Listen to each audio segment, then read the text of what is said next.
Hey guys, what's going on? James here, and before we start this video, I wanted to say thank you. Thank you guys so much for all of the likes and comments that you left on the last video talking about the future of the Buccaneers secondary. That type of, communication and just support that you gave on that video was seriously awesome. It was greatly appreciated. I'm still going through reading all the comments that you guys have left, reading all the analysis that you guys gave, and seriously, again, thank you for all the comments that you gave, and thank you for all of the likes that you gave on that video as well. It really helps out the channel in a big way. Like, I cannot stress that enough, that leaving a like and commenting helps out the channel so much. So again, thank you guys so much. But in today's video, we're going to be talking about all of the players that you guys need to keep an eye on for the Tampa Bay Buccaneers Week 10 matchup versus the Arizona Cardinals. So guys, without further ado, let's talk about it.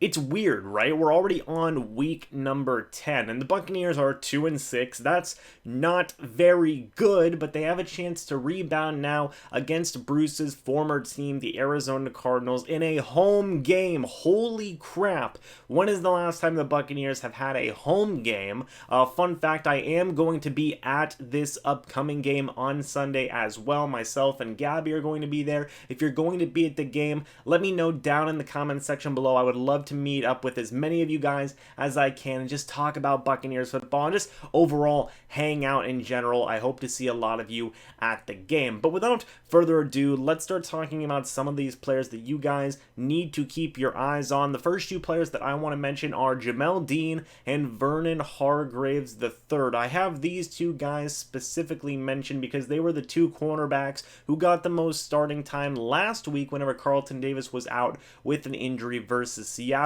Now for this upcoming week, unfortunately, Carlton Davis is out again. That really sucks in my opinion. It really sucks. I love Carlton Davis. Again, future #1 cornerback in my mind, and I think that he is awesome, and we're going to be without him again, which means that both Jamel Dean and Vernon Hargreaves III are again slotted to be our starting cornerbacks for this upcoming matchup. Let's start by talking about Vernon Hargreaves, who, in my opinion, I thought he played pretty well last week. I didn't hear him mentioned a lot. I didn't see him personally getting targeted a lot, which is always good if you're a cornerback. So I think that all in all, Vernon Hargreaves had, two pretty decent games, all things considered, against Seattle and the game before that versus Tennessee. So, hey, you know what? Shout out to him. That's cool. Hopefully he can keep that momentum going versus the Arizona Cardinals. He's going to have, Andy Isabella, Christian Kirk to deal with, probably Larry Fitzgerald a little bit as well. I don't really know, actually, I have no idea about the Arizona Cardinals wide receiver situation and who's getting lined up where and whatnot, but I do know that those are pretty much their top 3 wide receivers right there is Christian Kirk, Andy Isabella, and Larry Fitzgerald, so Vernon Hargreaves will have his hands full. And then also Jamel Dean, last week he was pretty much thrown into the fire, thrown to the wolves, and I think that it was an awesome learning experience for him. I talked about this in my secondary, the future of the Buccaneers secondary video. I like Jamel Dean. I think that he has a bright future. He's fast.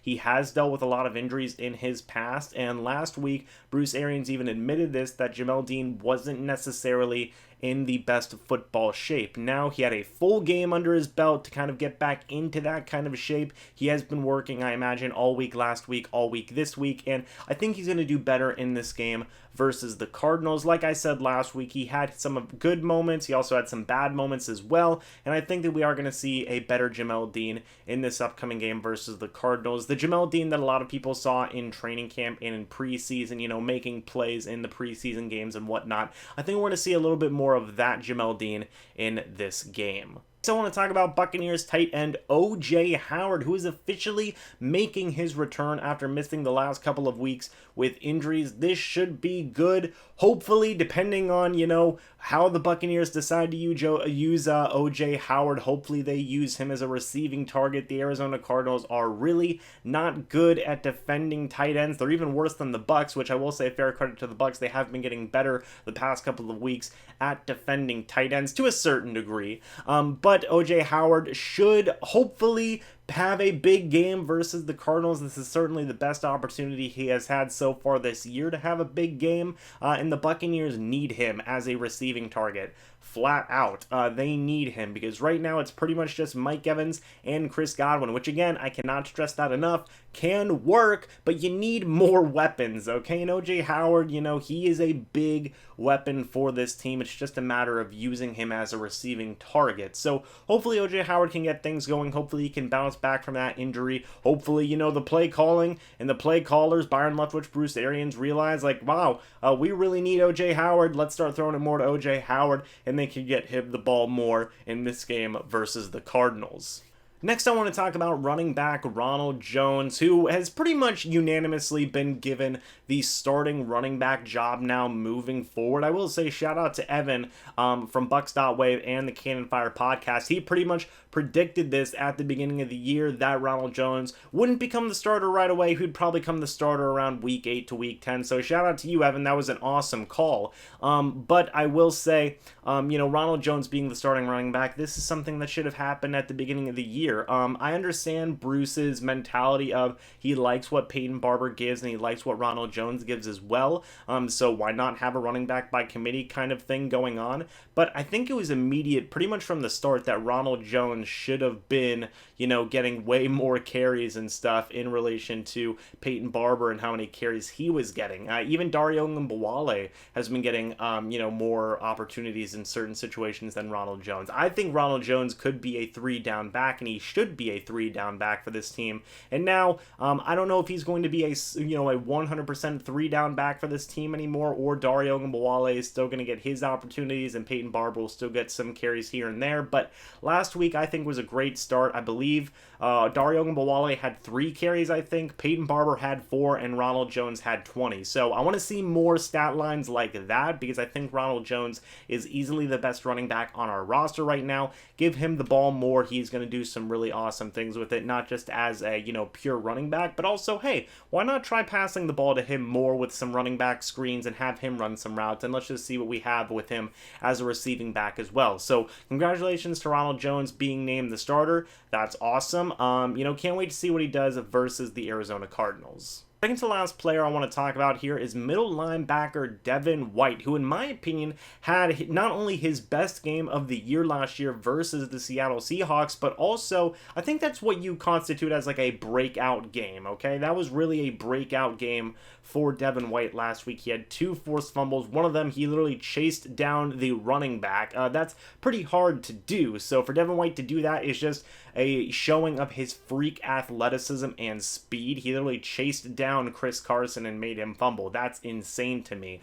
So shout out to Devon White. He played amazing last week. And I think ever since rebounding from that knee injury, he has really started to show why the Buccaneers took him with that 5th overall pick. And he has an amazingly bright future ahead of him, and not just for next year and the future beyond that, but for the rest of this season. And I think that that's going to continue versus the Arizona Cardinals. The Arizona Cardinals do have a phenomenal running back in David Johnson. I think that they're going to use Devon White to really balance him and really counteract him, and really just work with Devon White on trying to stop David Johnson. So I'm very excited for Devon White. I almost made a video earlier on in the year talking about, oh, is Devon White a bust? I was going to say no and just give him more time, but it just speaks for itself. You give Devon White more time, he rebounds from his injury and he starts to look like a beast. Most people thought that was going to happen. It just speaks for itself. So Devon White, for everybody who was saying it, he's not a bust. He is not a bust, okay? He's not. I can't say that enough.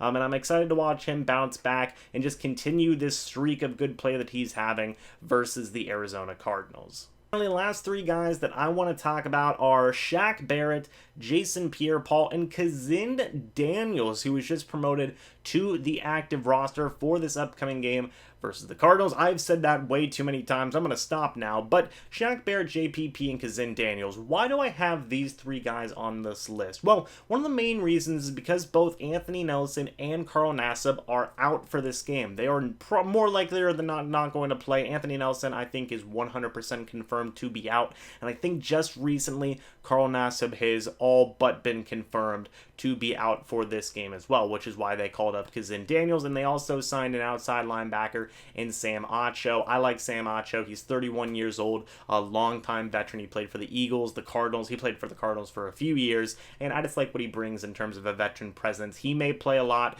You can even add him to this list as well. But Shaq Barrett, JPP, there still are starting two outside pass rushing linebackers. They're going to be getting way more snaps than they probably usually do, which pretty much makes Bruce uncomfortable in a way. He thinks that there should be stronger rotations in your pass rushers, and if you give guys too many snaps, they're going to become less effective, which, hey, that's pretty accurate, at least in terms of pass rushing. So it makes sense why Bruce would have this mentality and sign Sam Acho and promote Kazin Daniels to the active roster. And for Shaq and JPP, this is just an opportunity to continue to build on their dominance that they have had this year. JPP returning from a broken freaking neck. He's looked awesome so far. I really think there is a chance they re-sign him at the end of the year. I will talk about that somewhere down the line for the remainder of this season. And then Shaq Barrett, he still leads the league in sacks because he's amazing and I love him. Look at that, that's just great. So he's going to be awesome. JPP is going to be awesome, and this is going to be a huge opportunity for both Kazin Daniels, who has an amazing story, by the way. He was blind in one eye due to an accident as a child. He was on and off for the Buccaneers practice squad and roster so far this year, and now he's going to be playing in his first NFL game. What an uphill climb for him. That's going to be awesome to see him going out there and playing some Buccaneers football. I'm excited for that. And then in the case of Sam Acho, I'm just happy he gets an opportunity to play in the NFL again, play for his former coaches, Bruce Arians and Todd Bowles. Will he stick on for the remainder of the season? I honestly don't know. I guess it all just depends on the health of Carl Nassib and Anthony Nelson. We will have to wait and see how long those guys could potentially be out for, but I'm excited for Shaq, I'm excited for JPP to continue on their dominance, and I'm excited for the opportunities for both Sam Acho and especially Kazin Daniels that they are going to get for this upcoming game. Guys, that's it for this video. Let me know what you think about all of the players that I mentioned down in the comment section below. How do you think they're going to do, and what other players are you guys going to be keeping an eye on in this game versus the Cardinals? So guys, again, thank you so much for watching this video. Hope you all enjoyed, and again, thank you so much for the engagement that you left in my previous video talking about the Buccaneers secondary. The likes that you guys left and the comments that you guys left seriously mean a lot to me. It really uplifted my spirits and made me feel really good about making that video and discussing that topic with all of you guys. So again, thank you so much for the support. Keep it up. It is always greatly appreciated. But guys, until the next video or the next live stream, I'll see you guys in the next one. But until then, and as always, guys, goodbye for now, and go Bucs.